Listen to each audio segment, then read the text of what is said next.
Bonjour à toutes et à tous et bienvenue sur Via Sophie, la radio du lycée Sophie Berthelot de Calais. Nous vous proposons aujourd'hui une nouvelle émission intitulée Lire l'Europe.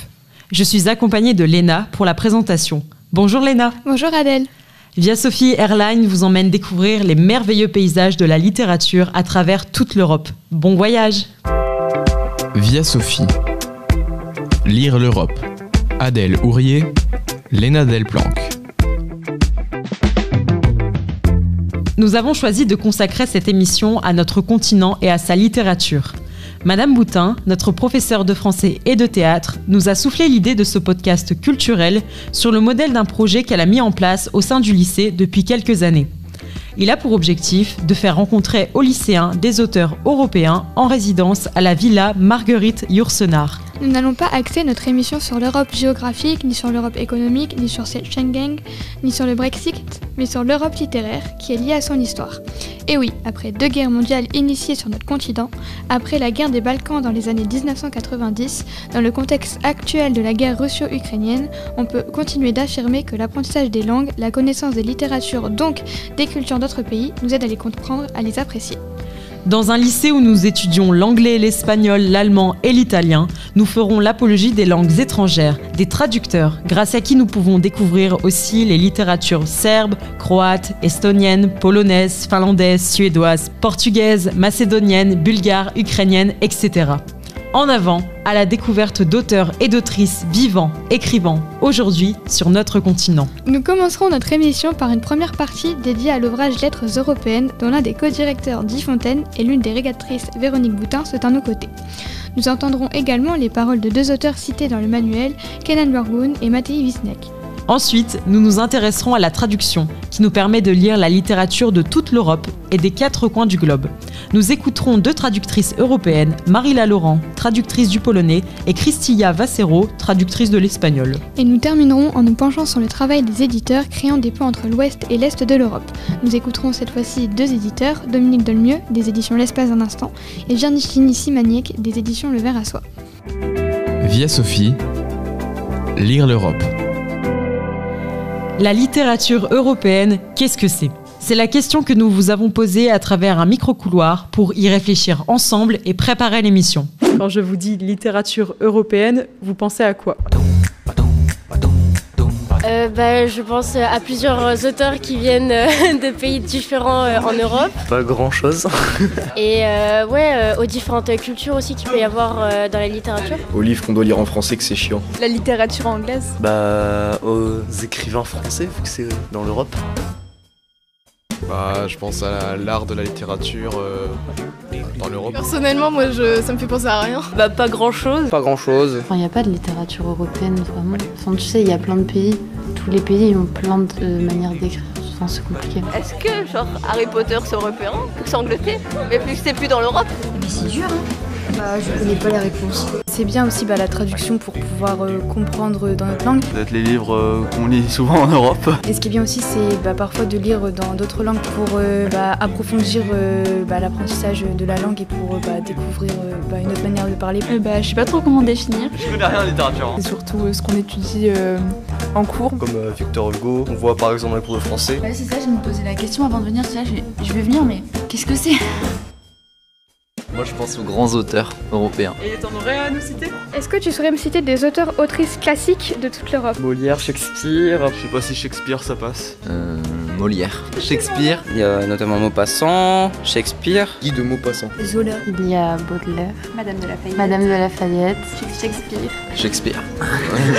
Après il y a ceux qui faisaient les nouvelles, genre Edgar Allan Poe je crois, mais c'est un américain lui. Victor Hugo, Baudelaire, Zola. Est-ce qu'Olympe de Gouges ça passe ? Qu'est-ce qu'il peut y avoir ? Je sais pas. Les Français, je sais pas, alors les autres... Il y en a plein, c'est certain. On les connaît pas. Et des auteurs, cette fois-ci plutôt contemporains, qui écrivent aujourd'hui, est-ce que vous en auriez en tête ? Oh, c'est J.K. Rowling. J.K. Rowling. J.K. Rowling. Tolkien. C'est quel pays ? Ouais. Moi. Et tu t'appelles comment ? Je m'appelle Ewan. Andrzej Sapkowski. Albert Camus, même si... Oh putain, non, c'est celui que j'avais. Véronica Boutinova. Joël Dickers, mais c'est français. Non, c'est suisse. Milan Kundera. George Orwell. Après, anglais et français, il n'y a pas Pas grand-chose qui me vient à l'esprit en fait. Lewis Carroll. Est-ce qu'on peut considérer un auteur, par exemple un auteur algérien qui écrit en français, comme un auteur européen? Dis Siri, cite-moi des auteurs contemporains en France. Mais comme Siri ne peut pas tout nous apprendre, on s'est aperçu que cette émission était bien utile, car cette notion de littérature européenne est assez floue pour beaucoup d'entre nous. Par les témoignages que nous entendrons tout au long de cette émission, nous chercherons à savoir ce qui définit la littérature européenne et remarquerons la richesse du partage littéraire et européen. Pour s'informer justement sur la littérature européenne et son histoire, nous vous proposons un bon moyen.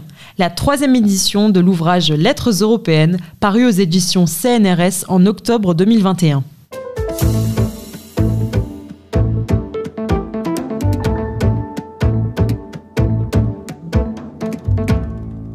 L'ouvrage Lettres européennes a été rédigé par une équipe de 200 universitaires et écrivains de toute l'Europe géographique. Ensemble, ils relatent l'histoire de la littérature européenne. Nous recevons à nos côtés l'un des 4 co-directeurs de la création de cet ouvrage. Bonjour Guy Fontaine. Bonjour Radio Sophie. C'est ça. Vous êtes professeur de littérature européenne, chargé d'enseignement à ESPOL, Université catholique de Lille, et aussi le créateur de la résidence pour écrivains européens, la Villa Marguerite Yourcenar. Nous reviendrons d'ailleurs sur cette résidence tout à l'heure. Pour commencer, je suis venue durant les vacances à l'Assemblée générale de l'association Lettres européennes, que vous avez créée en 1988 avec votre collègue Annick Benoît Dussauzois. Tout d'abord, qu'est-ce que cette association et pourquoi et comment a-t-elle été créée ? Pour pouvoir faire un travail aussi énorme, et en 88, j'étais jeune, cher Adèle, cher lycéen, pour créer un projet aussi important, il faut une structure. Sinon, vous ne pouvez pas porter une parole qui soit prise en considération, aussi bien pour trouver un éditeur que pour trouver des aides à l'édition, des aides à la traduction. Donc, juridiquement, c'était important de créer une association. Et ensuite, en 88, nous étions bien jeunes et il nous a fallu nous approcher de tas de personnes plus savantes que nous par cercle concentrique. Donc notre association s'est d'abord enrichie de contacts avec la Belgique, avec les universités belges. Nous nous sommes appuyés sur l'université de Lille dont nous étions issus, et puis parce que cette association était implantée dans ce corridor qu'est la région Nord-Pas-de-Calais, c'était une évidence pour nous de créer une association européenne. Mine de rien, moi je suis natif de Bruay en Artois, c'est-à-dire que tous les jours depuis que je suis né, j'ai entendu 2 ou 3 langues. J'ai entendu du picard, parce qu'à Bruay, on ne parlait pas le français central, on parlait le picard que vous appelez le ch'timi. J'ai entendu du polonais, parce qu'à l'école primaire, il y avait un Fontaine à gauche de la table, mettons, et un Szymanski à droite de la table. Donc le polonais, c'était tous les jours aussi. Le dimanche à la messe, c'était le latin. Le néerlandais, l'anglais, mais il y avait au moins 5 langues qui circulaient quasiment au quotidien. Donc l'idée d'Europe était une idée naturelle, d'où cette association. Alors ce qui est beau et triste dans cette association, c'est que oui, on s'est très vite entouré de 200 amis écrivains universitaires parlant toutes les langues de l'Europe, mais beaucoup sont morts en 30-35 ans de vie. Eh bien, beaucoup de flambeaux ont été transmis. Beaucoup de personnes remarquables qui ont travaillé avec nous sont parties. D'autres sont arrivées. L'association continue et on embauche. D'accord. Qu'est-ce que le manuel Lettres européennes, histoire de la littérature européenne, et à qui est-il destiné ? Il est destiné à tout le monde, à condition d'être un petit peu curieux. Ce n'est pas tout à fait un manuel.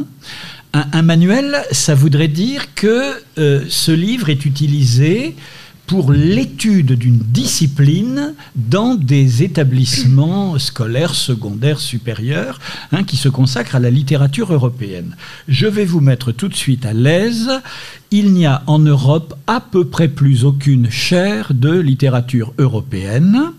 Il y a eu dans l'enseignement secondaire, avec la réforme des lycées de je ne sais plus quel ministre, d'ailleurs sur l'action politique de l'Association des lettres européennes, une instillation d'enseignement de la littérature européenne. C'est fini, rassurez-vous, on n'enseigne plus la littérature européenne. Quand même, c'est beaucoup plus important pour nous, Français, de savoir qui sont La Fontaine, Victor Hugo et Honoré de Balzac. C'est beaucoup plus important pour les Anglais de savoir qui sont Milton et Shakespeare. C'est beaucoup plus important pour les Russes de savoir que la littérature russe, au plan européen, commence avec Pouchkine, c'est-à-dire à l'époque romantique. Là, ça devient intéressant de faire un manuel ou pas manuel de littérature européenne.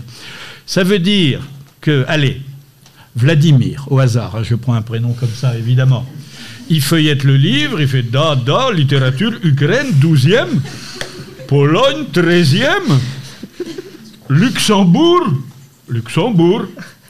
Grand-Duché, 14e, etc., etc. » Et la littérature russe arrive au 19e siècle. Ce genre de livre vous montre qu'il n'y a pas le moindre rapport... Et Dieu sait...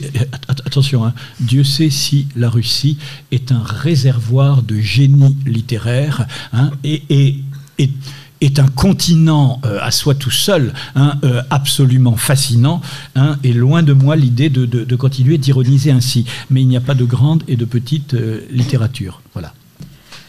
Est-ce que l'ouvrage Lettres européennes, dont nous parlions justement à l'instant, est le pourquoi de la création de l'association, ou en est-il une conséquence ?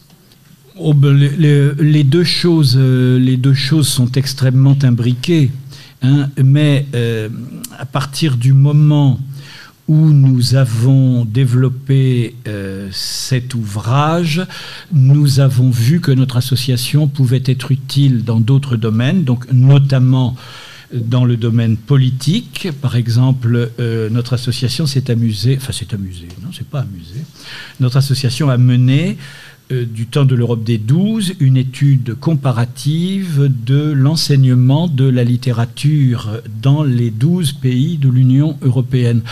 Et c'était extrêmement intéressant. Il y avait, par exemple, donc notre association a fait émerger cette photographie de l'enseignement littéraire en Europe, montrant que vous avez une Europe du Sud, et à Calais, nous sommes dans l'Europe du Sud. Absolument. La France est un pays latin, nous sommes dans l'Europe latine, à Calais, nous sommes dans l'Europe du Sud. Ce qui importe en France, c'est la transmission d'une culture. Idée extrêmement noble, extrêmement intéressante, mais si vous remontez un tout petit peu plus au nord, vous allez en Belgique, vous allez en Scandinavie, etc., ce qui importe, c'est la formation du citoyen. On forme, on éduque en Europe du Nord, on instruit en Europe du Sud. Donc notre association s'est amusée, s'est amusée parce que c'est très amusant à faire, hein, à comparer tout cela. Et puis nous avons développé ensuite l'idée de résidence d'écriture. Hein. On parlait de la création de la Villa Marguerite Yourcenar. C'est parce que nous nous sommes aperçus que la littérature européenne était un élément constructeur, un élément identitaire, un élément qui permettait de discuter, d'échanger, de s'alimenter intellectuellement les uns et les autres, que nous avons créé cette résidence d'écrivains, donc rassemblant des écrivains européens. Donc il y a toujours eu interaction entre ce que faisait une association et notre travail intellectuel, littéraire, de grands lecteurs et de diffuseurs de lecture. Pourquoi avoir choisi l'autrice polonaise Olga Tokarczuk pour la rédaction de la préface du manuel ? Alors, je pourrais donner de multiples réponses. Première réponse, parce que j'avais demandé à Milan Kundera pour l'édition précédente, et que Milan Kundera m'a laissé sur mon répondeur un bref message disant que non. Donc, il fallait trouver quelqu'un d'autre. J'en reviens à l'édition précédente d'abord, hein, de 2007. Et pour l'édition précédente, on avait choisi une femme présidente de la République d'un tout jeune État européen, la Lettonie. Donc on avait choisi un axe très politique.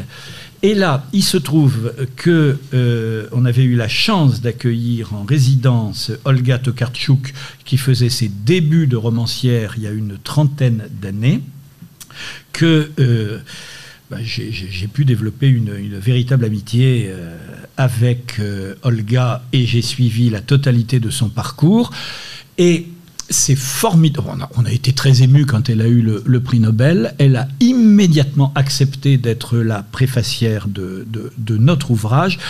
Et son regard d'intellectuel, de psychologue, de femme, d'écologiste, de romaniste, de personnes issues de la religion juive et s'étant ensuite ouverte à une espèce de syncrétisme, ce regard est absolument passionnant. Et elle nous a dit des choses très simples à lire et de grand bon sens dans sa préface. Lisez-la. Concernant la couverture de l'ouvrage justement qui est ici, pourquoi avoir choisi Don Quichotte de Pablo Picasso? Don Quichotte de Cervantes d'abord, avant d'être de Picasso, avec tout le respect qu'on doit à Pablo Picasso. Cervantes, en voilà un qui nous plaît beaucoup à tous. Il est mort, Cervantes, selon le calendrier grégorien, qui est le nôtre, le même jour que Shakespeare, sauf que Shakespeare, c'était un calendrier qui ne correspondait pas exactement, puisque les protestants anglais, bien entendu, ont fait en sorte que le calendrier soit différent, un petit peu comme la Pâque orthodoxe et la Pâque catholique. Donc Cervantes et Shakespeare, à quelques jours près, sont morts le même jour et ne se sont jamais rencontrés. C'est quand même extraordinaire que les deux génies de l'Europe fin 16e, début 17e siècle meurent le même jour, ne se croisent jamais et racontent des histoires tellement bouleversantes, tellement drôles et tellement tristes. Donc il y avait ça. Et puis il y a aussi le fait que CNRS ne nous a pas demandé notre avis. Donc c'est eux qui ont choisi cette très belle gravure qui à la fois me ravit parce que moi j'aime bien les projets don quichotesques, mais en même temps nous montre que se battre contre la bêtise humaine, c'est se battre contre des moulins à vent. Et pour finir, selon vous, en quelques mots, qu'est-ce que la littérature européenne? Alors, tout. Tout. Je veux dire, la littérature européenne est une évidence absolue qu'on nous a toujours cachée. Si on nous cache quelque chose, c'est que c'est vraiment intéressant et qu'il faut y aller. Déjà. Ensuite, la littérature européenne, c'est cet objet protéiforme, multiforme, absolument intéressant à regarder sous toutes ses facettes. Je terminerai en vous parlant de la dette et du don. Je prends un tout petit exemple, puisqu'on me parle de Don Quichotte et de Picasso et de Cervantes. Dans les époques troublées, on revient toujours aux fondamentaux. Et puisque je vous dis qu'on comparerait les systèmes éducatifs, Cervantes était un auteur récupéré et par le système franquiste et par les anti-franquistes, parce que quand on a un texte aussi important, eh bien, on cherche toujours, d'une part, à l'utiliser, à l'instrumentaliser, mais il y a une polysémie dans les grands textes, une multitude de possibles, comme disait Borges, un jardin au sentier qui bifurque. C'est ça la littérature. Et tous les grands textes européens nous invitent à ne pas nous enfermer dans un canal, mais à regarder, avancer en rhizome, regarder toujours plus loin et s'apercevoir que c'est toujours plus proche. Et je terminerai sur cette notion de dette et de don. La seule chose qui reste au fond de toutes les colonies que l'Europe a fondées, et Dieu sait si elle en a fondé. Moi, pour venir de Cassel à Calais, j'ai utilisé les voies romaines que l'empereur Claude et l'empereur César ont fait bâtir pour aller conquérir l'Angleterre. Non, mais voilà, nous sommes une colonie romaine, les Anglais aussi. Sauf que Les Romains ont emprunté énormément. Ils ont par exemple pillé les Grecs. Mais, j'en parlais ce matin, les Grecs eux-mêmes, si ça tombe, le cyclope de l'Odyssée, ils l'ont piqué à leur rival de toujours, le grand voisin ottoman turc, puisque vous avez le même personnage dans une épopée turque du 5e siècle avant Jésus-Christ aussi. Donc la dette, le don. Et c'est la même chose pour tout. La Fontaine, qui nous a tant appris à tous. Ça fait toujours du bien de lire une fable de La Fontaine. La Fontaine, donc La Fontaine qui a tant donné au monde entier, il a tranquillement pris un tiers de son héritage aux Indes à pile paille, un deuxième tiers aux Romains, un troisième tiers aux Grecs, et il en a fait quelque chose d'extraordinaire que nous connaissons tous. C'est peut-être la seule chose qu'on mémorise jusqu'à sa mort, les fables de La Fontaine. Interrogez vos grands-parents, vos arrière-grands-parents, je vous assure qu'ils sauront tous vous réciter une fable de La Fontaine. Eh bien, merci Jean d'avoir tant pillé et tant donné. Un grand merci à vous, Guy Fontaine. Restez à nos côtés pour que vous nous partagiez à la fin de cette première partie 2 auteurs, autrices européens, européennes de votre choix. Adèle et moi nous sommes rendus au vernissage de l'ouvrage en novembre 2021 à Lille 3. Nous avons eu l'occasion d'y rencontrer 2 auteurs, tous 2 cités dans l'ouvrage. Nous en avons profité pour poser quelques questions à ces 2 personnes, dotées chacune d'une identité pluriculturelle. Écoutons tout d'abord les réponses de l'auteur belgo-turc Kenan Görgün. Bonsoir, moi j'ai été invité par l'organisation parce que je suis un des auteurs, un des romanciers dont on parle dans le bouquin. Et j'ai publié une dizaine de bouquins, donc je suppose que c'est à ce titre que je suis là. Et je sais qu'il y a des extraits de mon travail qui vont être lus, etc. Enfin, voilà.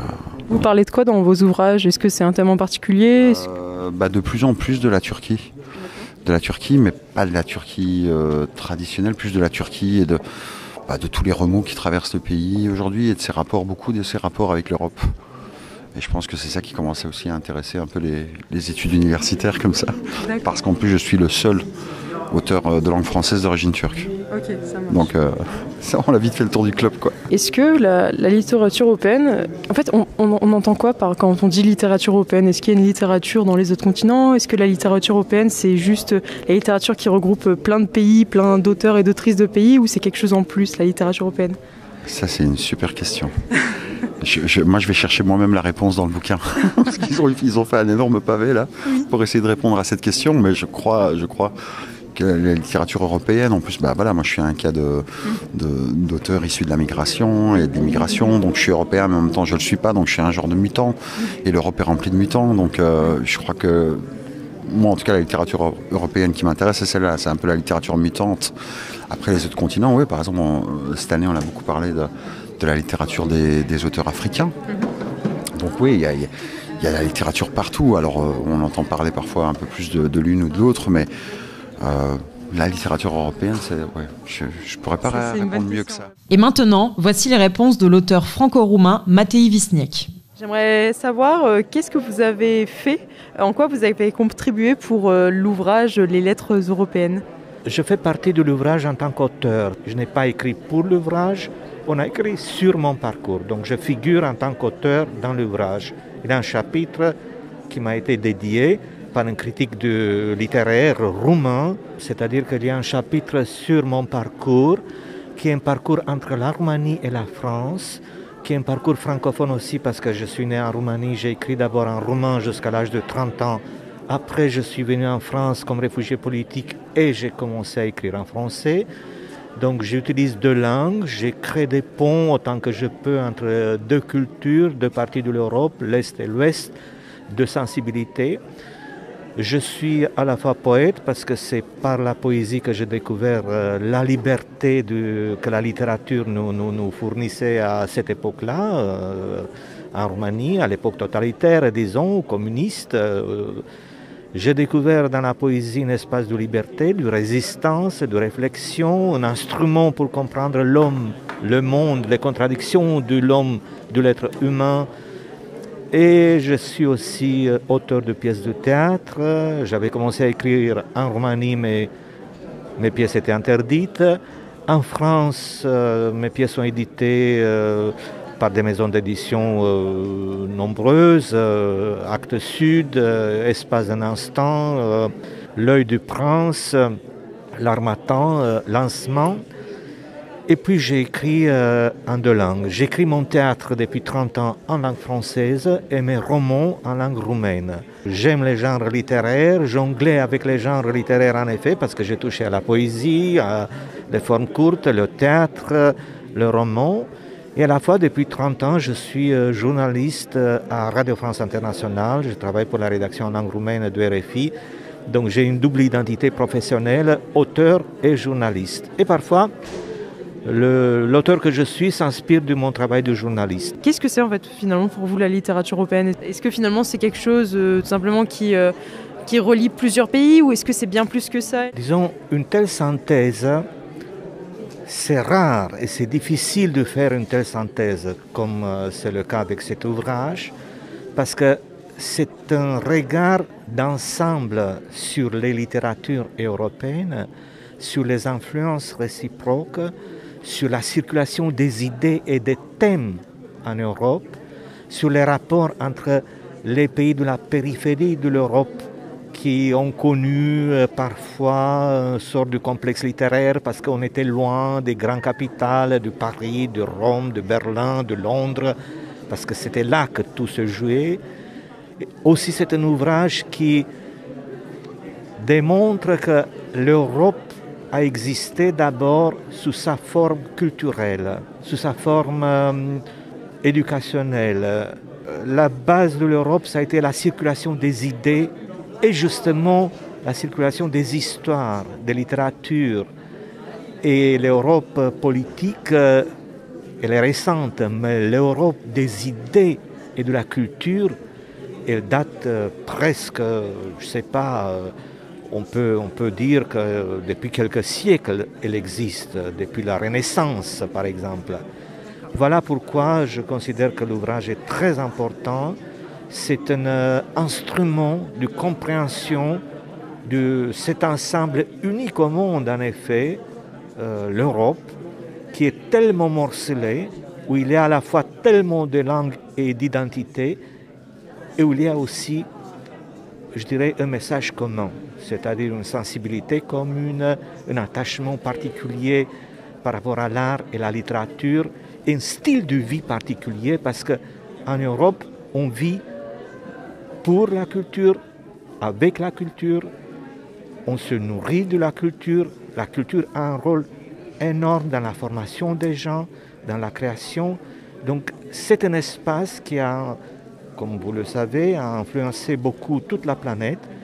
Et il faut le dire, l'Europe a fait aussi des dégâts importants sur la planète, mais aussi cet aspect culturel, ça méritait bien un ouvrage comme celui-ci. Nous avons aussi croisé Elisa Hidou, ancienne élève du lycée. J'ai eu mon baccalauréat donc, au lycée Sophie Berthelot, spécialité littérature anglaise et théâtre. Et donc je me suis dirigée vers des études de littérature anglaise à Lille 3. Et qu'est-ce que tu fais là ce soir ? Alors j'ai reçu un beau matin une invitation de donc Véronica Boutinova qui m'a invitée, elle m'a dit viens, c'est chouette, ça part de la littérature, du monde, des communications qu'on peut faire entre toutes ces langues, tous ces mots en fait au final. Et je me suis laissée tenter, et moi qui est quand même une grande fan de littérature, et puis sur le programme il y avait également des extraits de théâtre. Et c'est vrai qu'entendre des extraits de textes du monde, en fait, avec tellement de points de vue différents, tellement une richesse culturelle, que je me suis laissée tenter. Et est-ce que tu penses que c'est important justement pour toi en tant qu'étudiante, ce genre d'événement ? C'est assez important pour justement tout l'aspect civilisationnel, culturel, parce que dans ma licence par exemple, on a des cours de civilisation américaine et anglaise, et c'est vrai que d'apprendre des points de vue différents, politiques, idéologiques, culturels évidemment, les mœurs de chaque pays, c'est assez intéressant. On développe une ouverture d'esprit. Nous recevrons maintenant sur notre plateau notre enseignante de théâtre et de français Véronique Boutin. Détentrice d'un doctorat en littérature comparée, elle a participé à l'ouvrage Lettres européennes en y rédigeant une partie sur le théâtre européen de l'Est et de l'Ouest dont elle est spécialiste. Bonjour Véronique Boutin. Pourquoi votre intérêt pour la littérature européenne ? Alors, en 1989... le mur tombe, j'ai 20 ans. Et pour moi, c'est C'est un moment fabuleux, c'est une ouverture, c'est un monde qui s'ouvre à moi et j'y fonce. Donc dès septembre 90, je suis à Prague. La révolution de velours vient de se terminer. Je découvre là une ville pour laquelle j'ai un coup de foudre, un pays que je décide d'épouser. Je découvre un pays, une histoire, une littérature, une langue que j'apprends. J'ai la chance de rencontrer des gens hyper intéressants et j'ai la chance de croiser Václav Havel qui, au détour d'une balade, sort d'une hospoda, d'une brasserie. C'est-à-dire que Václav Havel était donc un auteur qui était un auteur dissident, qui a fait de la prison sous le régime communiste et puis qui devient président. Ça nous rappelle une autre histoire un peu plus contemporaine avec Volodymyr Zelensky. Et donc, on va croiser Havel dans une rue de Malastrana, c'est magique, évidemment. Tout ça fait que je suis à ce moment-là en licence et je cherchais un sujet pour un doctorat et je décide d'étudier la littérature tchécoslovaque pour un doctorat en littérature comparée. Et justement, qu'est-ce que la littérature comparée ? Alors, la littérature comparée, c'est une science du transnational. C'est-à-dire que, comme son nom l'indique, on va comparer plusieurs littératures, on va comparer les écritures, on va lire plusieurs auteurs et on va voir des divergences ou des parallèles entre la pensée d'auteurs de différents pays. J'espère que je suis assez claire. Je vais vous donner un exemple. Donc, à l'époque où je fais mes études, en tant que Française, je vis en démocratie et je trouve que, puisqu'on a le droit de tout dire, en fait, on ne dit pas grand-chose. Et la littérature française ne me passionne pas vraiment. Et c'est aussi pour ça, finalement, que je me dirige vers l'étranger, puisque ces littératures-là vont m'apprendre d'autres façons de penser, d'autres façons de voir le monde. Et notamment en Tchécoslovaquie, vous savez, après 1948, après la fin de la guerre, l'URSS s'impose dans les pays satellites et impose ce qu'on appelle le réalisme socialiste, c'est-à-dire une manière d'écrire. Avec un schéma vraiment toujours le même, des fictions qui doivent valoriser le communisme. Donc les auteurs qui ne veulent pas se plier à ce schéma n'ont pas le droit d'écrire, n'ont pas le droit de publier, voire sont emprisonnés. Et moi tout ça m'a passionné, ces auteurs en lutte, ces auteurs qu'on cherche à faire taire, mais qui cherchent malgré tout à s'exprimer. Et j'avais envie d'écrire sur ces écrivains qu'on appelle dissidents, la dissidence, et aussi sur ce qu'on appelle le samizdat. Donc sam, ça veut dire seul, izdat, publier seul. Donc c'est une autopublication clandestine, artisanale, d'ouvrages dans lesquels les auteurs, évidemment, réclament la démocratie. En préparant l'émission, vous nous avez parlé de la Maison d'Europe et d'Orient. Qu'est-ce que c'est ? La Maison d'Europe et d'Orient a été créée par Dominique Dolmieux. Que nous recevrons juste après, dans pas très longtemps, à la fin de l'émission. Voilà. Alors lui, il a commencé par s'intéresser à l'Albanie. Ça a été comme moi, la Tchécoslovaquie. L'Albanie a été un choc pour lui. Et c'est comme ça qu'il a commencé à vouloir créer des ponts entre l'Europe de l'Ouest et l'Europe de l'Est. Parce que le mur était tombé. Mais le mariage n'a pas été facile. Mais il y avait des gens comme Dominique Dolmieux, comme Guy, et tant d'autres qui essayaient de créer des ponts. Et rencontrer Dominique et la Maison d'Europe et d'Orient, pour moi, ça a été fabuleux. Parce qu'après mon doctorat en littérature tchécoslovaque, je voulais continuer mes recherches. Et je suis tombée là-bas sur une mine. Parce qu'en fait... il l'expliquera plus en détail, mais son procédé était d'aller chercher des auteurs dans les pays de l'Est, dans les pays des Balkans, de les faire traduire, de les publier. Et donc, quand je suis arrivée à la Maison d'Europe et d'Orient, j'ai vu tous ces bouquins-là qui étaient traduits et qui allaient m'offrir cette littérature de l'Est que j'aime tant. Parce que je ne parle ni bulgare, ni macédonien, ni serbe, ni croate. Et c'est là que j'ai découvert un autre sujet. Je connaissais le théâtre britannique qu'on appelle In Your Face. Il y en a certains qui connaissent, à qui j'ai déjà fait des cours sur la chose. le théâtre de Sarah Kane, notamment, un théâtre qui date des années 90, un théâtre obscène, un théâtre pugnace, un théâtre provocateur et que les adolescents aiment énormément. Et j'ai découvert en lisant les littératures des Balkans, notamment, qu'il y avait justement parallèlement une même littérature que celle du In Your Face, mais qui était écrite par des jeunes auteurs donc de l'Europe de l'Est. Et finalement, vous voyez, dans les années 90, des jeunes de 2 pays différents vont écrire à peu près de la même façon, vont mettre leur tripes, leur rage dans leurs textes. Chez Sarah Kane, chez les auteurs britanniques, c'est parce que socialement le pays va mal, y a eu Thatcher, le libéralisme, les gens sont pauvres et les jeunes n'ont pas vraiment de perspective, donc les jeunes auteurs racontent cette rage. Et dans les Balkans, le contexte est différent. Là, c'est la guerre, puisque malgré l'ouverture du mur, 1989, voilà, 2 nombreuses guerres surviennent. Donc l'ex-Yougoslavie, et puis en Moldavie aussi, il y a la guerre, etc. Donc il y a pas mal de jeunes auteurs qui, cette fois, vont raconter leur dépit, c'est-à-dire que quand 89 est arrivé, ils se sont dit « Ah, super, le monde s'ouvre à nous ». Et en fait, pas du tout. Les guerres sont arrivées. L'Europe de l'Ouest ne s'est pas du tout intéressée à eux. Et partir vivre à l'Ouest, c'était impossible pour eux. C'était compliqué. Donc, voilà. Comme ça réexplique un peu ce que c'est que la littérature comparée. Et c'est Dominique Dolmieux qui, sur le modèle du In Your Face, a appelé cette littérature des Balkans et des pays d'Europe centrale et orientale un peu trash, le théâtre dans ta gueule. Voilà. Le In Your Face, ça en est la traduction.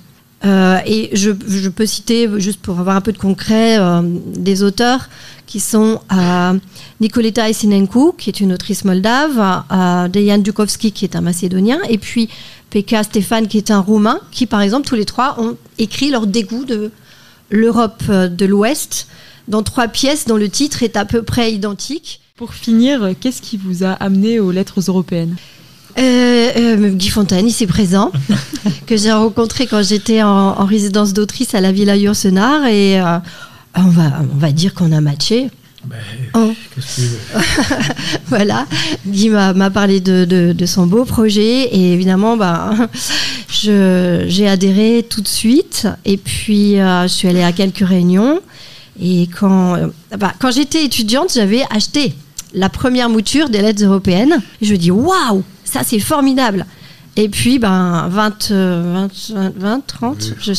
années plus tard, finalement j'écris dans ce livre, et pour moi c'était une grande fierté, évidemment. Donc Guy m'avait demandé, enfin Guy et l'équipe m'ont demandé d'écrire la partie théâtre, texte et mise en scène des années 1989 à 2019. Et ça a été l'occasion de mettre pour moi l'accent justement sur les littératures d'Europe de l'Est qui sont encore assez méconnues. D'accord. Merci beaucoup Véronique Boutin. Merci les filles. Pour finir cette première partie, nous revenons vers vous, Guy Fontaine. Comme nous l'avons entendu en début d'émission, nous avons demandé aux élèves du lycée de nous citer un nom d'auteur européen ou d'autrice européenne. Shakespeare et Molière revenaient beaucoup. On vous pose donc également la même question. Sauriez-vous nous citer un auteur ou une autrice de toute l'Europe ? On se doute déjà de la réponse. Guy Fontaine et Véronique Boutin, nous vous laissons donc nous partager votre choix de 2 auteurs, autrices de l'Europe, auxquels les élèves pourront, s'ils le souhaitent, s'y intéresser. Je prends la première pour vous parler d'une adoration, je pense, commune, Véronique Guy. Il s'agit de Boris Pahor, P-A-H-O-R, et je vous propose de lui dire bonjour. Il va avoir 112 ans au mois d'août. Si vous lui dites à mon signal bonjour, je vous promets de lui faire parvenir à Trieste, où il est, ce bonjour. Bonjour. Lisez Pèlerin parmi les ombres. Il y a eu un seul camp de concentration en France, en Alsace, c'est le Struthof.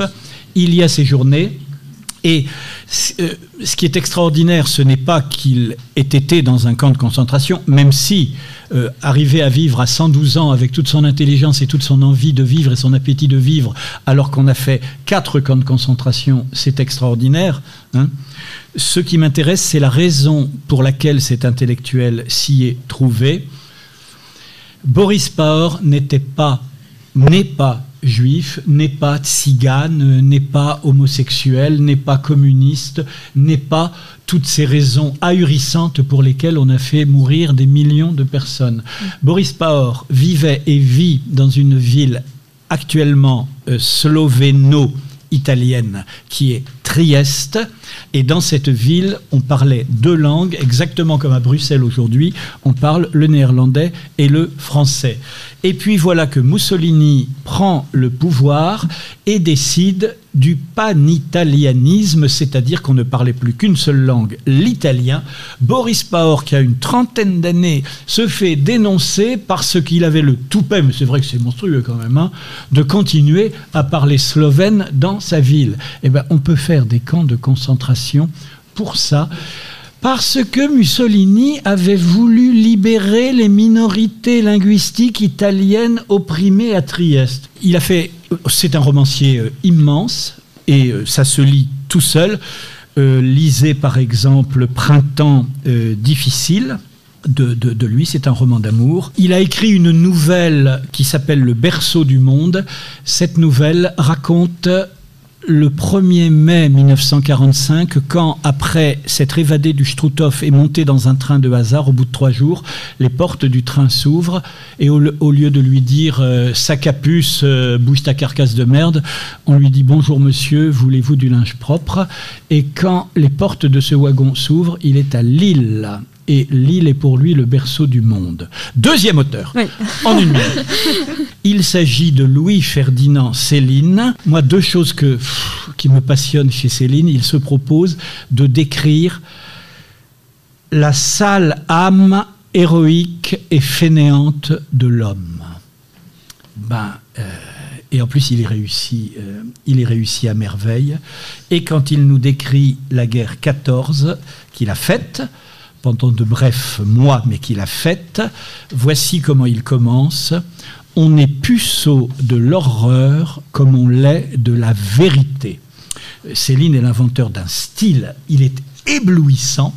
Et figurez-vous que, à l'issue de ces 3 mois de guerre qu'il a faites sur le front belge à Poelcapelle et à Ypres, il est blessé. On le remet donc dans les lignes françaises et l'hôpital de campagne le plus proche, c'est un lycée d'Hazebrouck, le lycée Saint-Jacques, réquisitionné pour être hôpital militaire. Il passe 3 mois dans cet hôpital militaire. Moi, qui viens du Pas-de-Calais, quand j'arrive dans les Flandres il y a 40 ou 45 ans, je vois dans une cabine téléphonique un tout petit, alors un samizdat pour le coup, collé dans une cabine téléphonique, disant que Céline avait passé 3 mois au lycée, à l'hôpital Saint-Jacques à Hazebrouck, et qu'il aurait eu une aventure avec une infirmière et qu'il aurait laissé des traces littéraires de ça. On vient de découvrir, le livre le plus connu de Céline, c'est Le voyage au bout de la nuit, ça, j'espère que vous l'avez lu. Là, maintenant, on a découvert le manuscrit qu'il a écrit à Hazebrouck. Ça s'appelle Guerre et ça raconte l'idylle amicale, amoureuse qu'il a eue avec l'infirmière qu'il a soignée pendant ces 3 mois où il se réparait le bras à l'hôpital d'Hazebrouck. La suite du voyage au bout de la nuit de Louis-Ferdinand Céline se passe intégralement chez nous, dans notre région, et le livre sera lancé publiquement le 20 mai 18h au musée des Augustins d'Hazebrouck. Merci beaucoup Guy Fontaine pour ce partage enrichissant. Et vous, Véronique Boutin, quels sont vos 2 auteurs européens ou autrices européennes à nous faire partager ? Je vais vous parler, mais très brièvement, de Bohumil Hrabal, un Tchèque évidemment. Et je vous conseille la lecture d'un petit roman, mais waouh, c'est celui que j'emmènerai sur une île déserte. Une trop brillante solitude, Příliš lučná samota. C'est un livre formidable qui évoque la façon dont on mettait au pilon les livres des auteurs dissidents. Mettre au pilon, ça veut dire les détruire physiquement. C'est-à-dire qu'on récupérait les livres des auteurs interdits et on les déchiquetait, on les mettait sous presse. Et ce qui est très ironique, c'est que Bohumil Hrabal était lui-même un auteur dissident et travaillait dans une entreprise de pilonnage. Il a vu ses propres ouvrages balancés donc, dans les cuves pour être détruites. Et puis, je cite juste le nom d'une autrice que j'ai découverte quand on était en résidence à Saint-Omer, qui s'appelle Zadie Smith. C'est une autrice britannique d'origine jamaïcaine. Et j'ai adoré. Je pense que ça peut vous plaire. C'est une romancière formidable. Bohumil Hrabal, qui est mort. Zadie Smith, qui est toujours bien vivante. Bonne lecture. Un grand merci à vous deux. Nous venons d'achever la première partie de cette émission. Nous allons vous laisser reprendre vos esprits pour ensuite passer à la deuxième partie dédiée à la traduction au service de la construction d'une Europe culturelle. Laissons donc place maintenant à la chanson Putain Putain du chanteur belge Arnaud. Arnaud sur Via Sophie. Je ne suis pas un nationaliste, j'ai pas les cuisses de ces cyclistes, j'ai trop froid pour être une nudiste. Allez, allez, circuler avec mon cul de vieux pépé. J'aime les femmes et j'aime les autres. Et comme j'ai déjà dit, vive les petits zézés.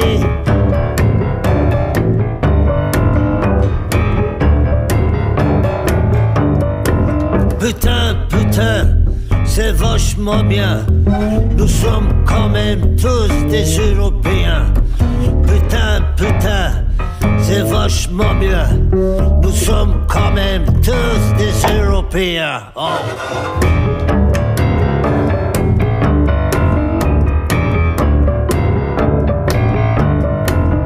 Kort dek stuk tolle steken, lang met den te fabenen. Kan een kleintje moet schiet, vader.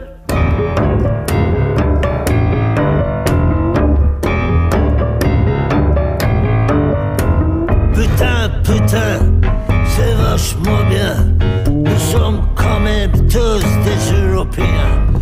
Putain, putain, c'est vachement bien. Nous sommes quand même tous des Européens. Wow.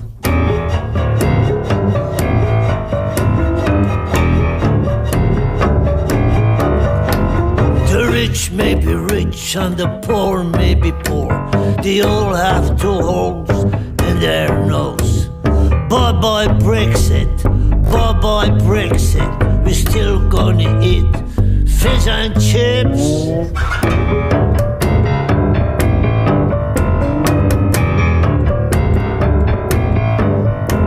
Putain, putain, c'est vachement bien.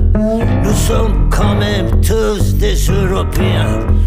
Putain, putain, c'est vachement bien. Nous sommes... À moins d'être un excellent polyglotte, nous avons besoin de personnes expérimentées qui nous permettent de lire des textes venant d'autres pays et écrits en d'autres langues. Ces personnes sont les traducteurs et les traductrices.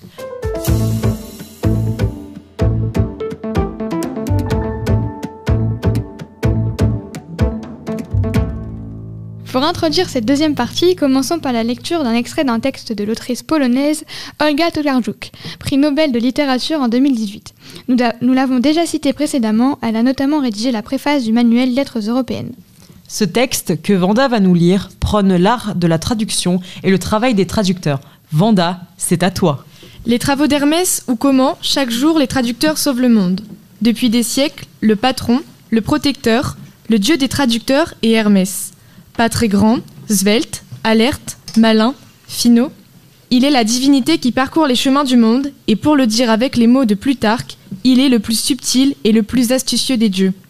D'un sexe mâle déterminé, cheveux longs, sous un pétase ailé, un caducée à la main, il est partout. Il est le dieu de l'esprit de synthèse, de l'intelligence, de la capacité d'établir un lien entre diverses questions ou de faire des profits. Il a de l'humour, une inclinaison au mensonge et à la tromperie. Il est aussi le dieu des commerçants, des acheteurs, des artisans et des joueurs de hasard. C'est lui qui nous accompagne dans nos voyages et c'est sa voix qui nous parle des guides de voyage ou des dictionnaires. Il nous fait traverser les terrains vagues, nous apprend à lire les cartes, nous fait passer les frontières. Ce texte a été traduit depuis le polonais par Marilla Laurent, que j'ai eu l'occasion de rencontrer durant les vacances.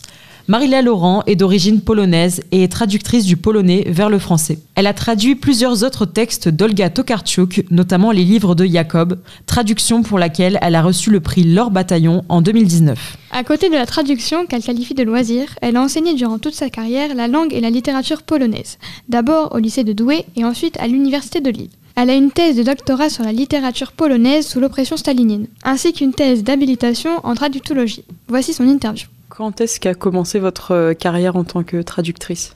Je pense qu'à la naissance. En fait, la règle était que à la maison, on parlait polonais. Et là, il y a un fond historique, parce que mes grands-parents venaient de Poméranie.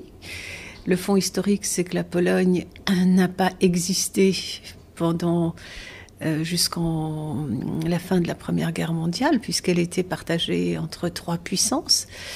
Et donc, le polonais était la langue familiale.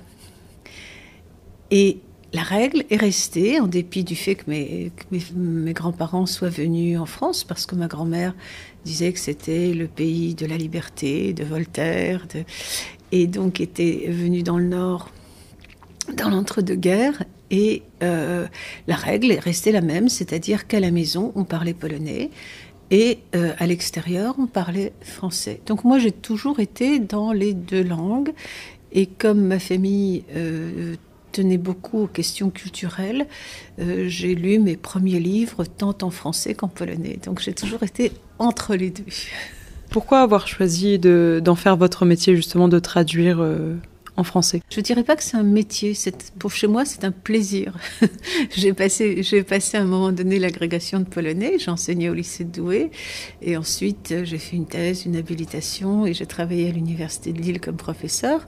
Et ça, c'était mon métier de base.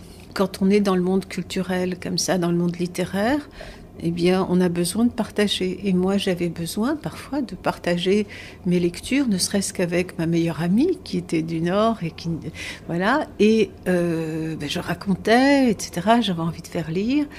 Et je me rendais compte que ça, voilà, c'est un exercice qui n'est pas forcément facile de faire partager ce qu'on a beaucoup aimé, le livre qu'on a beaucoup aimé, voilà. Et puis, j'ai eu aussi la chance d'être étudiante chez un professeur de l'université de Lille qui s'appelait Jean de Cotigny, qui travaillait sur un auteur polonais qui est depuis très connu. À l'époque, il ne l'était pas vraiment, Witold Gombrowicz. Et j'ai fait ma maîtrise avec lui. Et au séminaire de maîtrise, lui me demandait toujours, est-ce qu'en polonais, c'est comme ça ? Parce qu'il faisait évidemment une analyse du texte, mais lui ne pouvait faire qu'une analyse du texte français, et il me demandait sans arrêt de vérifier. Voilà. Donc, et c'est un peu parti comme ça. Et ensuite, j'ai non seulement fait de la traduction, mais j'ai aussi surtout fait de la traductologie, c'est-à-dire la science des traductions et des techniques de traduction. Parce que en traduction, il y a une part très importante du technique. Et ça, on le sait, tout le monde fait de l'anglais ou de l'allemand ou de l'espagnol. Et on sait très bien qu'on traduit, qu'il y a toute une série de règles pour traduire déjà. Et est-ce que vous traduisez du français au polonais ? Non, avec réticence. Je l'ai fait, ça a été mon premier texte publié, je dois dire. J'étais en Pologne, à l'université de Wrocław, avec ce qui n'était pas encore Erasmus. Et on m'a demandé de traduire pour le théâtre de Wrocław, qui était un théâtre éminent à ce moment-là, de traduire du Beckett. Et Beckett écrivait en anglais et en français. Donc on m'a demandé de traduire les 2 textes. Et ça a été, je dirais, mon premier texte publié, et le dernier d'ailleurs, parce que quand j'ai commencé à faire de la traductologie, je me suis rendu compte que je pense qu'on ne traduit bien que dans un sens. C'est vrai. Mais c'est mon opinion personnelle. Oui. Je connais des gens éminents qui traduisent de plusieurs langues, qui traduisent dans plusieurs langues. Moi, je pense que pour moi, c'est vrai pour des textes de communication. Un texte littéraire si c'est un texte de littérature très accompli, eh bien, je pense que ça limite les possibilités, parce qu'il faut faire ce qu'on appelle en français une analyse de texte, c'est-à-dire le comprendre très profondément. Or ça c'est pas possible. Moi, je dirais qu'aujourd'hui, par exemple, je ne traduirais même plus de l'anglais, parce que je pense que mon anglais n'est pas assez raffiné pour que je comprenne toutes les subtilités pour rendre vraiment les choses. C'est une question de subtilité de la langue. De toute manière, on ne traduit que vers sa langue maternelle. Et même si je vous ai dit au départ que j'ai appris les 2 langues, ma langue reste le français parce que c'est la langue aussi que j'ai étudiée. Beaucoup plus loin que je n'ai étudié. J'ai fait des études de polonistique, mais j'ai beaucoup plus loin étudié le français. Comment vous vous êtes retrouvée à travailler avec Olga Tokarczuk ? Alors, j'ai jamais travaillé avec Olga. J'ai fait la connaissance d'Olga avec son premier livre, où à l'époque, je crois que j'étais présidente des lettres européennes, et donc je faisais partie des personnes qui conseillaient quels écrivains inviter à la Villa Marguerite Yourcenar. Et Olga avait publié son premier livre, et c'était fascinant. Donc elle est venue, je l'ai connue ici, et j'ai beaucoup utilisé de ces textes justement dans mes cours de traductologie, parce que précisément ce sont des textes extrêmement achevés, où beaucoup de choses sont dites à la fois, et c'est ça la difficulté du traducteur, c'est de passer un message qui peut être multiple dans un texte, qui peut être à plusieurs dimensions. Donc, j'ai tout de suite sympathisé avec elle. Je sais que Dumont Noir, je l'avais emmenée chez moi à Paris. On a passé la nuit à parler à l'époque.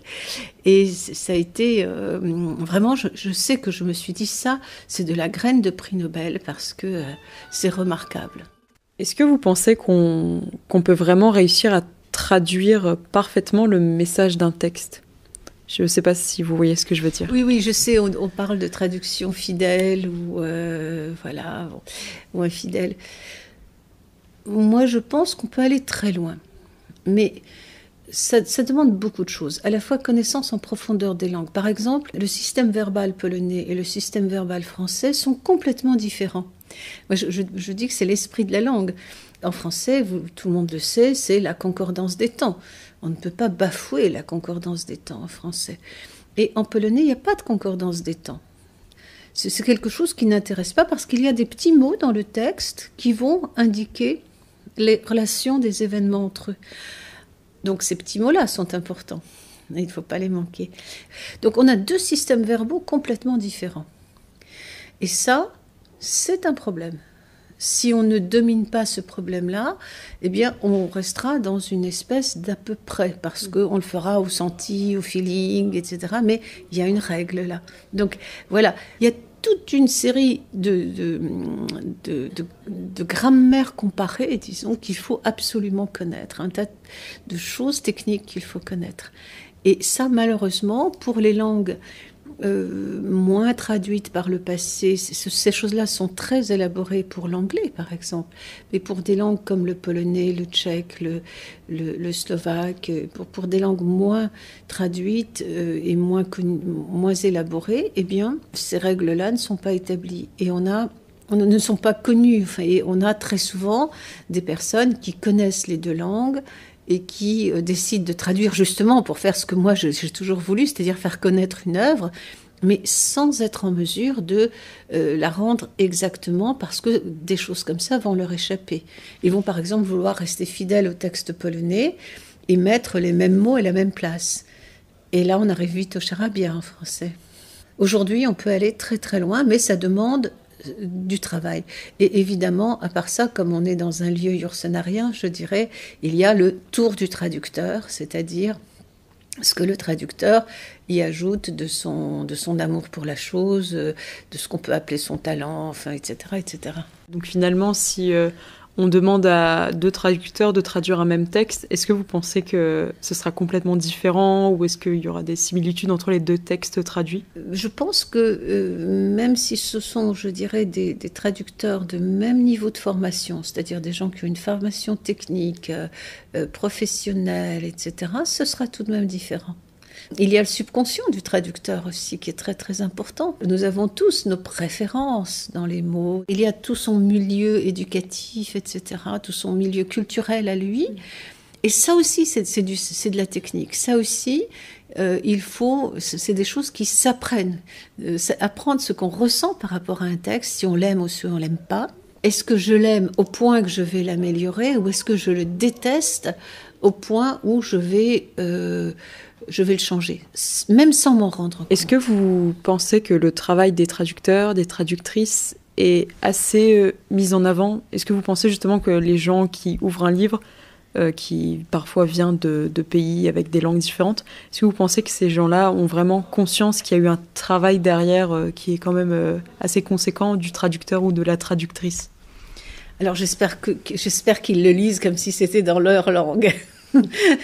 Pour moi, une traduction réussie, c'est une traduction que le lecteur français lira sans sentir le polonais derrière. Là, il y a 2 théories.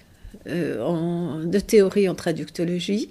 Il y a la théorie sourcière et la théorie cibliste. La sourcière, c'est celle qui dit que dans un roman, par exemple, on doit bien comprendre que c'est un roman qui se passe en Pologne. Et puis la théorie cibliste dit, et c'est la mienne, qu'il faut que ça se lise comme un excellent texte français. Donc ça, c'est ma théorie. Alors, ceci étant, ce n'est pas parce que je veux que ça se lise comme si c'était un livre français, vraiment. Par exemple, dans les livres de Jacob, d'Olga Tokarczuk, un personnage extrêmement important s'appelle Yenta. Et Yenta, ça donne Guenièvre, ça donne Janine, ça donne Jennifer, ça donne Jenny. Et par exemple, comme je travaillais moi sur la traduction du livre, j'ai travaillé avec mes étudiants en master sur comment est-ce qu'on va traduire cette Yenta. Mais vous imaginez bien que si on l'avait appelée Geneviève, Guenièvre, immédiatement, dans la tête du lecteur, Guenièvre, table ronde. Jennifer, États-Unis. Hein? Jenny, bon, voilà. Donc si vous voulez, c'est des détails, mais tout ça demande à être pensé. Et Yenta, eh bien, elle est restée Yenta, parce qu'elle, de cette manière, elle crée son univers à elle. L'univers de Yenta, c'est un univers qui se passe à l'est de la Pologne, quelque part en Podolie, Ukraine d'aujourd'hui. Voilà. Hein, et ça devient tout à fait différent. Et la manière dont le livre a été reçu par le public depuis, eh bien, ça n'a gêné personne qu'elle ait un prénom à la fois très ancien et qu'elle ait créé son propre univers mythique autour de son prénom. La qualité d'une traduction, c'est aussi une certaine souplesse par rapport aux règles. Hein. Et donc là, laisser la touche polonaise, qui est très importante, pour qu'on ne le déplace pas. Nous recevons à présent un appel, une deuxième traductrice, Cristina Vassero. Vous êtes à la fois traductrice de l'espagnol vers le français, maître de conférences au département d'études ibériques et latino-américaines de l'université Sorbonne Nouvelle à Paris et enseignante-chercheuse. Vous avez notamment traduit du théâtre espagnol, du roman et de la BD. Vous avez également un doctorat sur le théâtre cubain contemporain. Victor, Hector et Cristina Vassero, nous vous laissons la parole. Bonjour madame. Pour commencer, pourquoi avez-vous souhaité devenir traductrice et pourquoi avoir choisi de traduire vers le français ? Bonjour. Je crois que je n'ai pas vraiment choisi de devenir traductrice. Ça a été une suite de hasard. Alors déjà, vers le français, c'est peut-être la réponse, la question pour laquelle la réponse est la plus simple. Je traduis vers le français parce que le français est ma langue maternelle. Et je pense qu'il faut traduire vers la langue que l'on maîtrise le mieux. Donc pour moi, la question ne s'est pas posée. J'ai décidé je traduis vers le français parce que c'est pour moi la langue qui s'impose. C'est poser la question de traduire vers l'espagnol à une ou deux reprises, à quelques reprises. Je l'ai fait. c'est quand même le français qui est la langue dans laquelle je dois traduire. Voilà. Quant à pourquoi je suis devenue traductrice, ça a été une série de hasards. Moi, j'ai fait des études de lettres, des études d'espagnol. Et dans le cadre de ces études, j'ai fait un doctorat sur le théâtre cubain. Et faisant ce doctorat sur le théâtre cubain, m'a été donnée l'occasion de coordonner un ouvrage consacré au théâtre cubain à la Maison Antoine Vitesse, qui est le Centre international de la traduction théâtrale. Donc, je n'étais pas traductrice à l'époque. Et ces traducteurs de la Maison Antoine Vitesse m'ont proposé de coordonner une anthologie de textes cubains. Et c'est comme ça que j'ai pour la première fois pris contact avec des traducteurs, sans traduire moi-même. Mais c'est peut-être comme ça que j'ai pris goût à la traduction. Et ensuite, tout simplement, traduire, c'était une autre façon de lire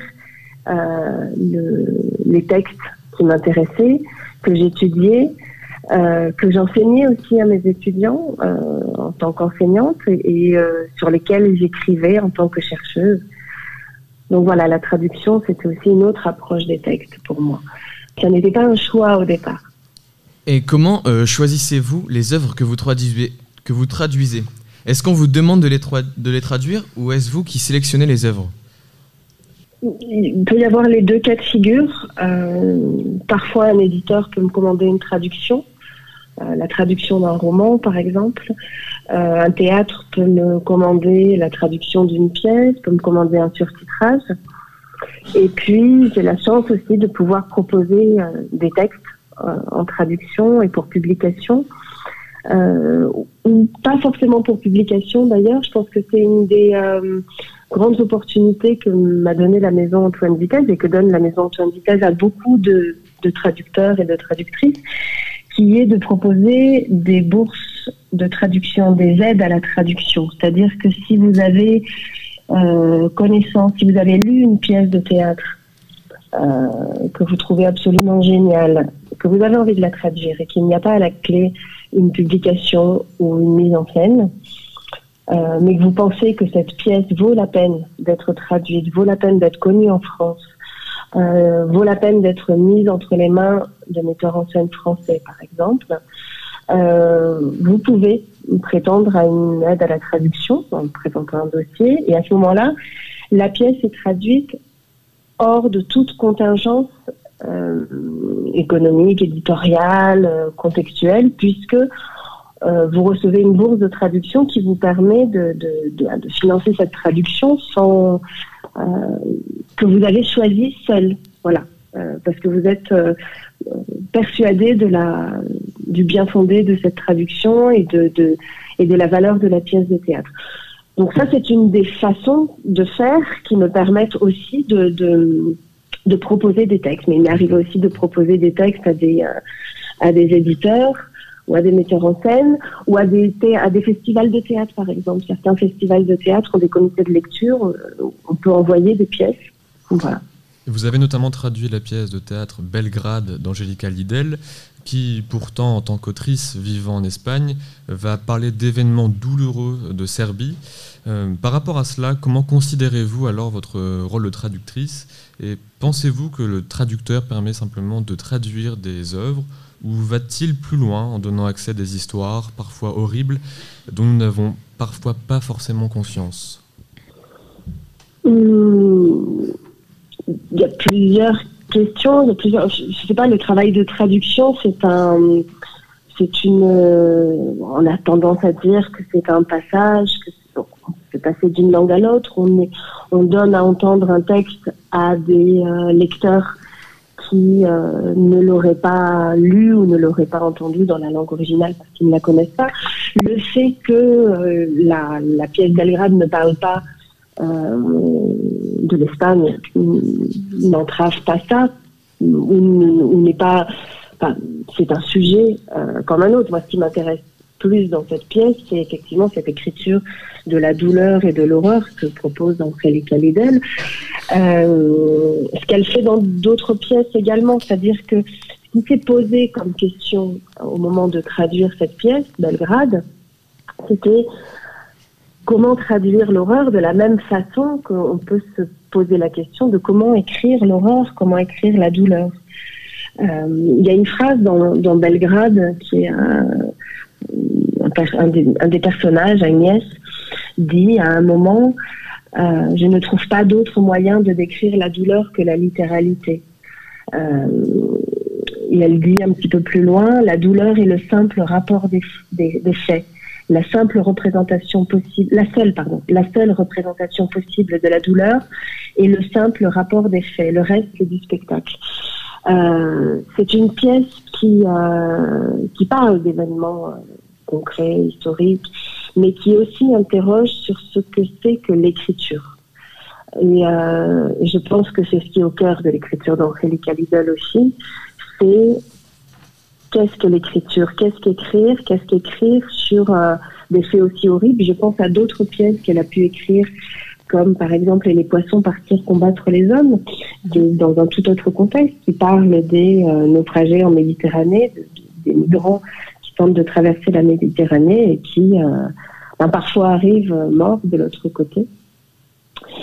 Et dans cette pièce, on lit parfois ce qui pourrait être la transcription de gros titres, de titres de journaux, avec là encore le rapport, le nombre de morts, la date, le nombre de morts. Et ça interroge aussi sur ce que c'est que l'écriture. Comment écrire l'indicible, en fait.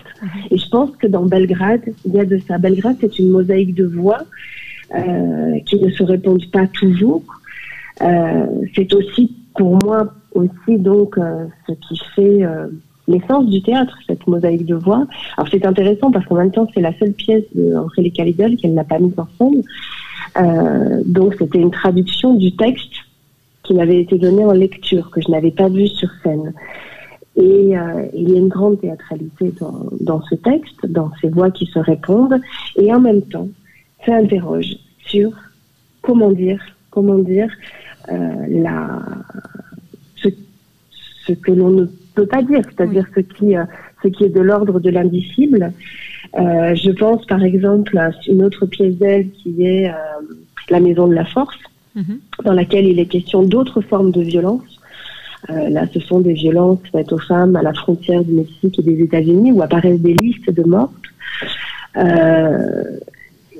Et là encore, cette écriture dépouillée de toute fioriture, ce qu'Agnès appelle le littéral, ou la littéralité, c'est-à-dire une écriture de l'horreur à l'état pur, et comment transformer ça en littérature ou en théâtre. Je crois que c'est ce qui m'a intéressée dans cette pièce aussi, outre le sujet. Merci beaucoup Priscilla Vassero. Ainsi s'achève la deuxième partie de notre émission. Faisons une pause musicale avant de reprendre avec notre troisième et dernière partie, éditée pour créer des ponts entre l'Europe de l'Ouest et de l'Est. Vous écoutez maintenant l'Ode à la joie, écrite par Friedrich von Schiller et composée par Beethoven. Nous vous en proposons une version hip-hop sur Via Sophie.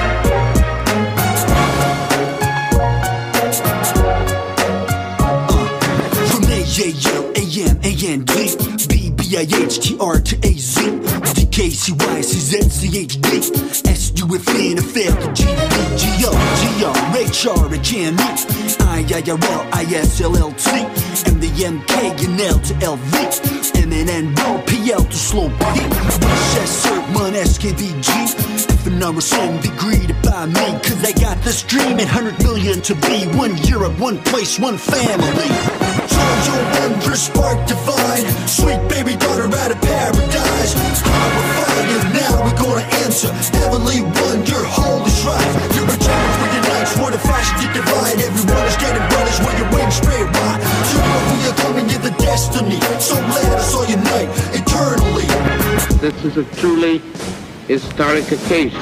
Nous avons triomphé. There's been so many wars and hate throughout time. Been so many feuds and prejudiced minds. Been so much oppression and been so much pain. Decades of imbecility, that's a shame. But now we are new, now we are free. The rightful king kids of ancient history.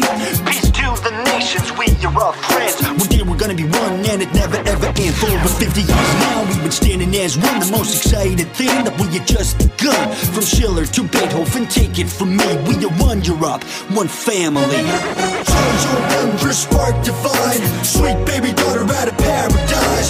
Power fighter, now we're gonna answer. Heavenly one, your holy shrine. You're a giant, we unite, what a fashion to divide. Everyone is getting brothers where your wings spread wide. You know we are coming, you're the destiny. So let us all unite eternally. Et notre travail. Après les traducteurs, nous avons besoin d'autres personnes pour cette fois-ci nous procurer les livres. Ce sont les éditeurs et les éditrices. Virgule.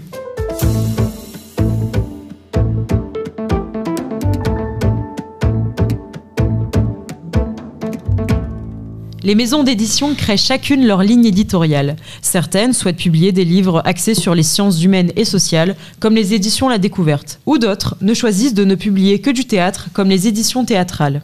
Les éditeurs nous permettent aussi de découvrir des œuvres venant de pays étrangers. Cela nous permet de découvrir d'autres cultures et de nous ouvrir l'esprit. Nous connaissons les grandes maisons d'édition comme Gallimard, Actes Sud, Hachette ou encore les éditions de Minuit. Aujourd'hui, nous nous penchons plutôt sur 2 éditeurs indépendants qui ont eux-mêmes créé leur maison d'édition. Nous recevons donc par appel téléphonique l'éditeur Dominique Dolmieux des éditions L'Espace d'un instant. Bonjour Dominique Dolmieux. Bonjour. Dominique Dolmieux, vous êtes metteur en scène et fondateur de la maison d'édition L'Espace d'un instant, ainsi que du réseau européen de la traduction théâtrale Eurodrame et enfin de la Maison d'Europe et d'Orient. Ce sont Sarah et Zélie qui vont faire l'interview, donc nous vous laissons la parole. Bonjour. Vous avez publié début avril Mauvaise route de Natalka Vorosbit. C'est une pièce de théâtre qui raconte l'histoire de plusieurs personnages en temps de guerre dans un coin reculé de l'Ukraine. Est-ce un choix de publication par lequel vous avez décidé de modifier votre calendrier d'édition par rapport aux événements actuels en Ukraine, ou était-ce déjà prévu à l'avance ? Alors oui, c'était déjà prévu à l'avance. En fait, ça fait presque 15 ans qu'on s'intéresse au théâtre ukrainien. Et en fait, on avait prévu de publier ce texte à l'automne. Et effectivement, au vu de la situation, on a avancé au printemps. Dominique Dolmieux, vous êtes le fondateur d'Eurodrame, le réseau européen de traduction théâtrale. Quel était votre but lorsque vous avez créé ce réseau et pouvez-vous nous expliquer plus en détail ce que c'est, s'il vous plaît ? Alors le but en fait il est assez simple, c'est de faire la promotion active de la traduction théâtrale et en fait c'est environ 300 personnes liées au théâtre sur toute l'Europe. Alors l'Europe au sens large puisque c'est aussi la Méditerranée, le Proche-Orient, l'Asie centrale. Et donc c'est organisé en une trentaine de comités de lecture linguistique et chaque année il y a plusieurs centaines de textes qui circulent dans 20 à 25 langues environ et ça fonctionne de manière biennale, c'est-à-dire que la première année chaque comité fait une sélection de 3 pièces qui sont de sa propre langue, qui sont des recommandations pour les traducteurs pour se lancer dans de nouveaux projets. Et l'année suivante, chaque comité sélectionne 3 textes déjà traduits qui sont des recommandations aux éditeurs et aux metteurs en scène pour les exploiter. Voilà, et ça fonctionne comme ça depuis 20 ans cette année. Pourquoi éditer en France des œuvres venant de l'Europe de l'Est ? Finalement, est-ce que vous pensez que c'est justement l'un des rôles de l'éditeur européen de créer des ponts entre l'Europe de l'Est et de l'Ouest, ou est-ce que c'est pour une autre raison ? Alors en fait, on a commencé effectivement à l'Est parce que nous on est dans un pays qui est aussi à l'extrême ouest et donc effectivement tout ce qui est à l'Orient est central ou de l'Est. Mais effectivement, on a commencé avec l'Albanie et on a commencé à partir en exploration à travers toutes ces communautés théâtrales et en découvrant que il y avait un certain nombre de lacunes aussi bien sur le répertoire que sur le théâtre contemporain et que il y avait un besoin besoin de les diffuser auprès du lecteur francophone. Et donc c'est vrai qu'il y a donc une forte relation Est-Ouest. Après, il y a aussi une relation Nord-Sud peut-être à construire, je ne sais pas. Merci beaucoup Dominique Dolmieux d'avoir intervenu sur Via Sophie. Je vous en prie. Elle a fait de longues études pour devenir enseignante-chercheuse et est devenue, il y a maintenant 10 ans, éditrice à son compte. Nous avons discuté avec Virginie Simaniec de la maison d'édition Le Ver à Soie. Voici son interview. Quel genre littéraire publiez-vous majoritairement et publiez-vous des œuvres provenant des régions géographiques en particulier ? Alors, je n'ai pas a priori, en tout cas, quand j'ai fondé la maison, je me suis dit que je n'aurais absolument pas de limite géographique ou de territoire, ni de langue d'ailleurs. Au départ, je pensais ne pas avoir non plus de limite de genre, mais en fait, plus ça va, plus je publie du roman. Plus je publie des petites formes illustrées, des livres jeunesse et de la poésie. Et est-ce que vous publiez des œuvres provenant de régions géographiques en particulier, notamment en Europe ? En Europe, oui. L'Europe, de toute façon, est ma première niche, puisque lorsque je me destinais à être chercheuse, en fait, je travaillais sur la Biélorussie, la Russie et l'Ukraine. Donc, j'étais très, très marquée, en fait, aussi par l'Europe de l'Est. Alors, l'Europe de l'Est, c'est vaste. On pourrait se contenter, par exemple, effectivement, de ce qu'on appelle vulgairement le monde russe, mais c'est pas ça, en fait, qui finalement m'intéresse en tant qu'éditrice, pour le coup, parce que je trouve qu'on a en France une situation un petit peu particulière. On traduit très très peu de langues en dehors des grandes langues dites soi-disant de civilisation, c'est-à-dire allemand, espagnol, italien et puis russe et anglais évidemment. Et je trouve que c'est pas bien, c'est-à-dire qu'il faut à un moment où on serait censé construire l'Europe s'intéresser aussi à des langues qui sont dites minorées, qui sont porteuses de littérature absolument fantastique qu'on méconnaît, et c'est très dommage. Donc je n'hésite pas, moi en tout cas, même si je ne cherche pas à limiter mon territoire, je n'hésite pas, quand j'ai des propositions, à publier, à faire traduire des langues, des littératures de Slovaquie, d'Albanie, de Biélorussie. Je fais aussi en fonction de ce que m'apportent les traducteurs. Est-ce que vous auriez par exemple des noms d'auteurs et d'autrices à nous donner des auteurs et autrices que vous éditez régulièrement ou que vous avez déjà édité? Je suis trop jeune en fait comme éditrice pour éditer forcément régulièrement des auteurs ou des autrices, mais par exemple j'ai pris un certain nombre de risques. J'ai publié un auteur albanais qui s'appelle Ridvan Dibra, qui est très connu dans son pays mais qui l'est moins en France, même pas du tout, et qui a écrit un texte qui s'appelle Le Petit Bala et que je trouve absolument extraordinaire parce qu'on rentre très profondément, à mon avis, dans ce qui taraude les Albanais, en fait, tout simplement. Moi, ce que j'aime dans la littérature, c'est qu'elle nous permet d'entrer dans des sociétés qui peuvent paraître parfois fermées, mais via le fait littéraire, on peut comprendre des choses de façon très sensible qu'on ne comprendrait pas de la même manière si on vous les expliquait théoriquement, en fait. Et ça, moi, ça me plaît beaucoup. Alors, j'ai publié aussi un auteur qui s'appelle Algerd Bacharevich, qui est biélorusse.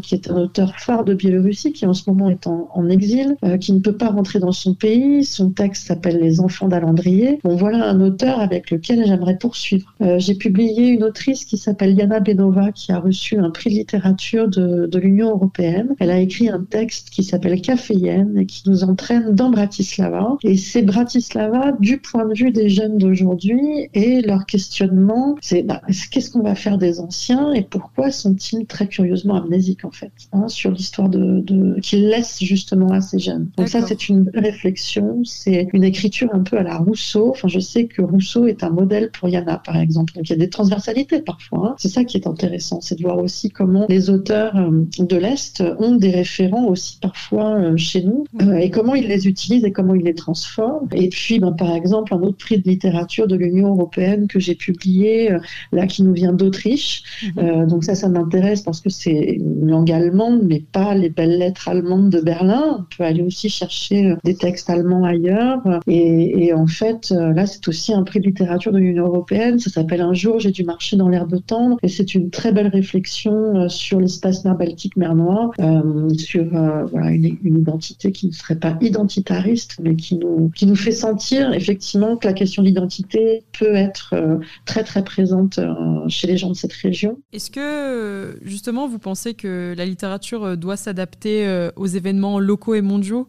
Doit justement, là par exemple avec ce qui se passe en Ukraine, est-ce que vous avez naturellement changé votre ligne éditoriale ou vos envies de publication ? Non, pas du tout. Alors moi j'ai une ligne éditoriale qui est très vaste, hein. C'est un véritable continent en fait. C'est plutôt le mouvement en littérature, l'écriture du mouvement. Qu'est-ce qui se passe quand on bouge ? Qu'est-ce qu'on crée quand on bouge en fait ? Comment on écrit le mouvement ? Il y a différentes manières d'écrire le mouvement, mais ça va concerner bien évidemment le voyage, ça va concerner l'exil, ça va concerner le sentiment d'exil. Si on vous empêche de bouger ou si on vous oblige à bouger, ça va pas donner la même littérature que si vous choisissez de bouger. Donc en fait, moi, ça me suffit comme phare, en fait. Et vous comprenez bien que quand je dis ça, tout ce qui se passe en Ukraine rentre par exemple pleinement dans ce que je suis en train de dire. Mais pour autant, je ne vais pas essayer de coller à l'actualité. Parce que quand on colle à l'actualité, parfois, alors on reçoit des propositions qui sont intéressantes sur le moment, sur le vif, mais malheureusement, ce ne sont pas toujours encore des propositions de littérature. C'est-à-dire qu'il n'y a pas de hauteur. Quand on écrit sur le vif, on a plus une démarche de journaliste, on rencontre, on chronique, on témoigne. Ça peut être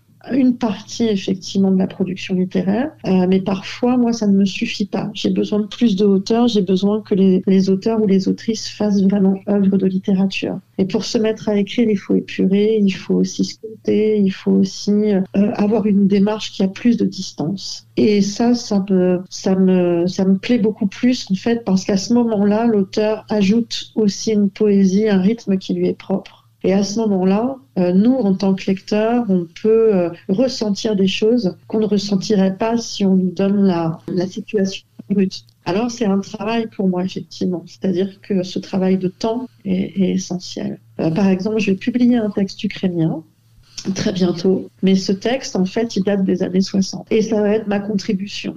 Parce que c'est une façon de montrer ce pays complètement différent. Nous, on a une mission de sortir des sentiers battus et de ne pas être dans ce qui est convenu, en fait. Vous voyez, faire bouger aussi un petit peu les choses, c'est se mettre parfois de côté. Est-ce que vous vous considérez comme une éditrice européenne ?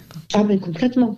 Ah oui, en revanche, oui, mais même citoyenne du monde, en fait, ça va plus loin que l'Europe. Mais l'Europe, pour moi, est très importante et je trouve que... j'ai une histoire personnelle qui me fait croire qu'on a raté quelque chose. Qu'on a raté quelque chose de très important. Moi, je me souviens de la chute du mur, ça fait partie de mon histoire. On avait un espoir extraordinaire de pouvoir échanger, de pouvoir travailler ensemble, se comprendre, réparer des choses. Et là, vous voyez que la situation aujourd'hui est dramatique. Et je pense que, moi j'ai vu notre système à nous, en tout cas faillir face aux enjeux de la construction européenne. Et ça me coûte beaucoup. C'est quelque chose qui me pèse énormément dans ma vie, en fait. Je pense que je suis pas la seule. Je connais un réseau de gens qui ont à peu près la même réflexion aujourd'hui. On se dit, mais comment on en est arrivé là ? Et peut-être aussi parce qu'on n'a pas cherché véritablement à se connaître. Quand je dis, par exemple, qu'il faut traduire des langues au-delà de l'Oder, des littératures qui viennent des langues dites minorées, par exemple.